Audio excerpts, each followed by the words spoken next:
Ever find yourself scrolling through old pictures, maybe on your phone or something, and suddenly, bam, it all comes flooding back? Oh, tell me about it. Like that time, gosh, must have been 10 years ago now. We all went hiking, and you wouldn't stop talking about that squirrel. Okay, first of all, rude. Second, that squirrel's up to something. But yeah, it's wild how a single image can unlock these vivid memories. The smells, the sounds, like they're right there with you. Absolutely. And for the longest time, this whole process, how we form these long-term memories, it was a bit of a mystery. Our brain cells are constantly renewing, so how do we hold on to these intricate details for years, even decades? It's mind-boggling, right? Yeah. Today, we're diving deep into the science of how our brains make those memories last, looking at some really cutting-edge research. And buckle up, because we're talking about neurons that act like memory glue, proteins that function as molecular architects. It's some seriously cool stuff. I am so ready for this. So, where do we even begin with all of this? What's the first clue in this memory mystery? Well, it starts with a special group of neurons in the hippocampus, that area of the brain that's super important for memory. These neurons, they're called episode-specific neurons, and they're like the glue that holds all the pieces of a memory together. Episode-specific. So they're not just responsible for general memories, but for specific events or episodes. Exactly. Think about it like this. You're not just remembering the beach. You're remembering the feeling of the sand between your toes, the taste of the salt air, the sound of the waves. Okay, so all those sensory details, they're all being linked together by these neurons. Precisely. And get this, they don't just fire when you're initially experiencing something, they fire again when you recall the memory later on.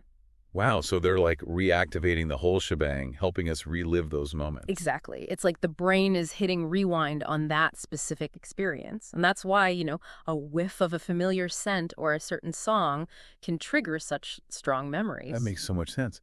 But these neurons, these memory glue neurons, they need something to stick to, right? Like, what are they actually working with? Great question. And that's where KIBRA enters the picture.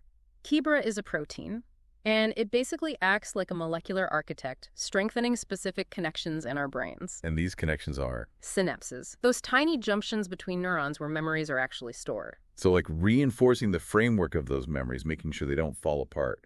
You got it. It's pretty incredible. Even though the molecules in our brains are constantly being replaced, KIBRA makes sure that the overall structure of our memories stays intact.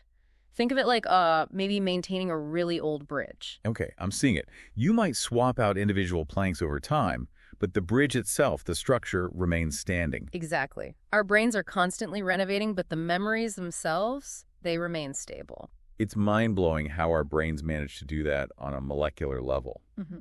But I'm guessing KIBRA doesn't work alone, right? You're right on the money. It teams up with another important player, an enzyme called PKMzeta. Okay, and what does this PKMzeta do? Well, PKMzeta is like a power booster for your synapses. It swoops in and makes those connections stronger, more robust, which is essential for keeping those memories intact over the long haul. So we've got KIBRA building that strong framework, and then PKMzeta coming in to supercharge it. A dynamic duo. But just like any power boost, PKMzeta doesn't last forever. Right, because our bodies are constantly breaking things down and building them back up, right? Yeah.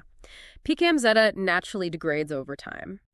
But here's where KIBRA's role gets even cooler. It acts as a kind of guide. A guide. For what? It directs newly produced PKMzeta to the right synapses, the ones that need that extra boost, making sure those memory circuits stay powered up for years to come. So KIBRA isn't just building the framework, it's like a dedicated maintenance crew, constantly making repairs and keeping everything running smoothly. It's an elegant system, isn't it? And it really highlights just how dynamic our brains are, always working behind the scenes to keep those memories alive and well. And here's the kicker.